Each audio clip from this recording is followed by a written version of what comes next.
नमो भगवते तस्मै कृष्णायादभुतकर्मणे रूपनाम विभेदेन जगत्कीर्तियो यतः सच्चिदानन्दरूपाय विश्वोत्पत्त्यादिहेतवे तापत्रय विनाशाय श्रीकृष्णाय वयं नुमः। श्रीमद्भागवत महापुराण चतुर्थ स्कंध दूसरा अध्याय। भगवान शिव और दक्ष प्रजापति का मनोमालिन्य। विदुर जी ने पूछा, ब्राह्मण, प्रजापति दक्ष तो अपनी लड़कियों से बहुत ही स्नेह रखते थे, फिर उन्होंने अपनी कन्या सती का अनादर करके शीलवानों में सबसे श्रेष्ठ श्री महादेव जी से द्वेष क्यों किया? महादेव जी भी चराचर के गुरु, वैर रहित शांत मूर्ति, आत्माराम और जगत के परम आराध्य देव हैं। उनसे भला कोई क्यों बैर करेगा? भगवान उन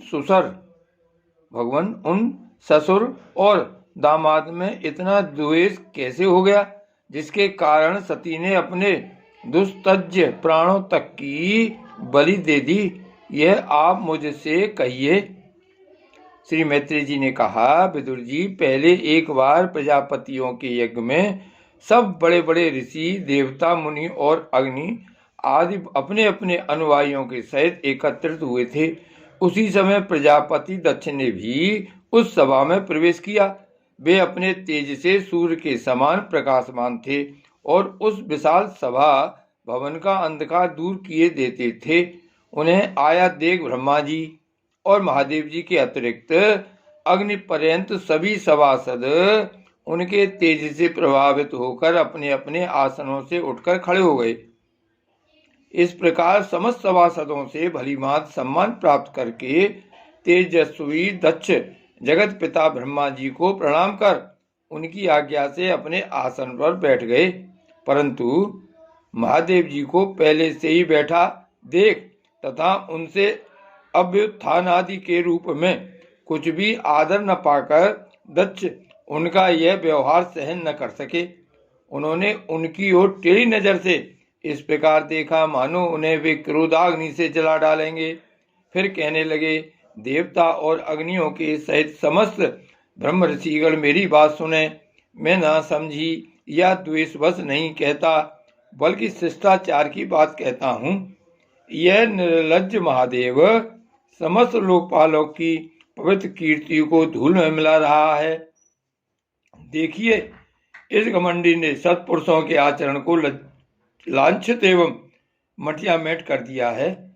बंदर के से नेत्र वाले इसने सत्पुरुषों के समान मेरी सावित्री सरीखी मृगनयनी पवित्र कन्या का अग्नि और ब्राह्मणों के सामने पाणी ग्रहण किया था। इसलिए यह एक प्रकार मेरे पुत्र के समान हो गया है। उचित तो यह था कि यह उठकर मेरा स्वागत करता, मुझे प्रणाम करता, परंतु इसने वाणी से भी मेरा सत्कार नहीं किया। हाय, जिस प्रकार शूद्र को कोई वेद पढ़ा दे, उसी प्रकार मैंने इच्छा न होते हुए भी भावी बस इसको अपनी सुकुमारी कन्या दे दी। इसने सत्कर्म का लोप कर दिया। यह सदा अपवित्र रहता है, बड़ा घमंडी है और धर्म की मर्यादा को तोड़ रहा है। यह प्रेतों के निवास स्थान भयंकर शमशानों में भूत प्रेतों को साथ लिए घूमता रहता है। पूरे पागल की तरह सिर के बाल बिखरे नंग धड़ंग भटकता है, कभी हंसता है, कभी रोता है। यह सारे शरीर पर चिता की अपवित्र भस्म लपेटे रहता है। गले में भूतों के पहनने योग्य नरमुंडों की माला और सारे शरीर में हड्डियों के गहने पहने रहता है। यह बस नाम भर का ही शिव है, वास्तव में है पूरा अशिव, अमंगल रूप। जैसे यह स्वयं मतवाला है, वैसे ही इसे मतवाले ही प्यारे लगते हैं। भूत प्रेत प्रमथ आदि निरे तमोगुणी स्वभाव वाले जीवों को स्वभाव वाले जीवों का यह नेता है। अरे, मैंने केवल ब्रह्मा जी के बहकावे में आकर ऐसे भूतों के सरदार, आचारहीन और दुष्ट स्वभाव वाले को अपनी भोली भाली बेटी ब्याह दी। श्री मैत्री जी कहते हैं, विदुर जी, दक्ष ने इस प्रकार महादेव जी को बहुत कुछ बुरा भला कहा, तथापि उन्होंने इसका कोई प्रतिकार नहीं किया। वे पूर्ववत निश्चल भाव से बैठे रहे। इससे दक्ष के क्रोध का पारा और भी ऊंचा चढ़ गया और वे जल हाथ में लेकर उन्हें साफ देने को तैयार हो गए। दक्ष ने कहा, यह महादेव देवताओं में बड़ा ही अधम है। अब से इसे इंद्र, उपेंद्र आदि देवताओं के साथ यज्ञ का भाग न मिले। उपस्थित मुख्य सभासदों ने उन्हें बहुत मना किया, परंतु उन्होंने किसी की न सुनी। महादेव जी को साप दे दिया। महादेव जी को साप दे ही दिया। फिर वे अत्यंत क्रोधित हो उस सभा से निकलकर अपने घर चले गए। जब श्री शंकर जी के अनुयायियों में अग्रगण नंदीश्वर को मालूम हुआ कि दक्ष ने साप दिया है, तो वे क्रोध से तमतमा उठे और उन्होंने दक्ष तथा उन ब्राह्मणों को जिन्होंने दक्ष के दुर्वचनों का अनुमोदन किया था, बड़ा भयंकर साप दिया। वे बोले, जो इस मरण धर्मा शरीर में ही अभिमान करके किसी से भी द्रोह न करने वाले भगवान शंकर से द्वेष करता है, वह भेद बुद्धि वाला मूर्ख दक्ष तत्व ज्ञान से विमुख ही रहे। यह चातुर्मास यज्ञ करने वाले को अच्छे पुण्य प्राप्त होता है। यदि आदि अर्थवाद रूप वेद वाक्यों से मोहित एवं विवेक भ्रष्ट होकर विषय सुख की इच्छा से कपट धर्म में गृहस्थाश्रम में आसक्त रहकर कर्म कांड में ही लगा रहता है, इसकी बुद्धि देहादि में आत्म भाव का चिंतन करने वाली है, उसके द्वारा इसने आत्म स्वरूप को भुला दिया है। यह साक्षात पशु के ही समान है। अतः अत्यंत स्त्री लंपट हो और शीघ्र ही इसका मुंह बकरे का हो जाए। यह मूर्ख कर्ममयी अविद्या को ही विद्या समझता है। इसलिए यह और जो लोग भगवान शंकर का अपमान करने वाले इस दुष्ट के पीछे पीछे चलने वाले हैं, वे सभी जन्म मरण रूप संसार चक्र में पड़े रहें।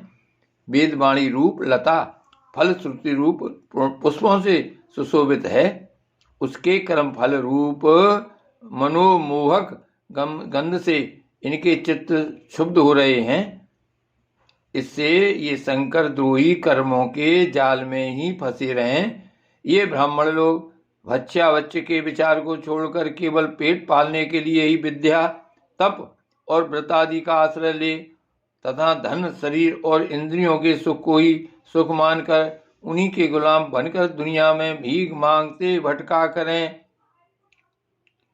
नंदीश्वर के मुख से इस प्रकार ब्राह्मण कुल के लिए साप सुनकर उसके बदले में भृगु जी ने यह दुस्तर साप रूप ब्रह्मदंड दिया। जो लोग शिव भक्त हैं तथा जो उन भक्तों के अनुयायी हैं, वे सत शास्त्रों के विरुद्ध आचरण करने वाले और पाखंडी हों। जो लोग शौच आचार विहीन, मंदबुद्धि तथा जटा, राख और हड्डियों को धारण करने वाले हैं, वे ही शैव संप्रदाय में दीक्षित हों, जिसमें सुरा और आसव ही देवताओं के समान आदरणीय हैं। अरे, तुम लोग तो धर्म मर्यादा के संस्थापक एवं वर्णाश्रमियों के रक्षक, वेद और ब्राह्मणों की निंदा करते हो। इससे मालूम होता है तुमने पाखंड का आश्रय ले रखा है। यह वेद मार्ग ही लोगों के लिए कल्याणकारी और सनातन मार्ग है। पूर्व पुरुष इसी पर चलते आए हैं और इसके मूल साक्षात श्री विष्णु भगवान हैं। तुम लोग सत्पुरुषों के परम पवित्र और सनातन मार्ग स्वरूप वेद की निंदा करते हो। इसलिए उस पाखंड मार्ग में जाओ जिसमें भूतों के सरदार तुम्हारे इष्ट देव निवास करते हैं। श्री मैत्री जी कहते हैं, विदुर जी, भृगु ऋषि के इस प्रकार साप देने पर भगवान शंकर कुछ खिन्न से हो वहां से अपने अनुयायियों सहित चल दिए। वहां प्रजापति लोग जो यज्ञ कर रहे थे उसमें पुरुषोत्तम श्री हरि ही उपास्य देव थे और वह यज्ञ 1000 वर्ष में समाप्त होने वाला था। उसे समाप्त कर उन प्रजापतियों ने श्री गंगा यमुना के संगम में यज्ञांत स्नान किया और फिर प्रसन्न मन से वे अपने अपने स्थानों को चले गए। श्रीमद्भागवत भगवान की जय। श्री गोवर्धननाथ की जय। श्री वल्लभाधीश की जय। श्याम स्वरूप श्री यमुने महारानी की जय। परम दयाल गोसाई जी की जय। श्री गोकुलनाथ की जय। जय जय श्री गोकुलेश। जय जय श्री गोकुलेश।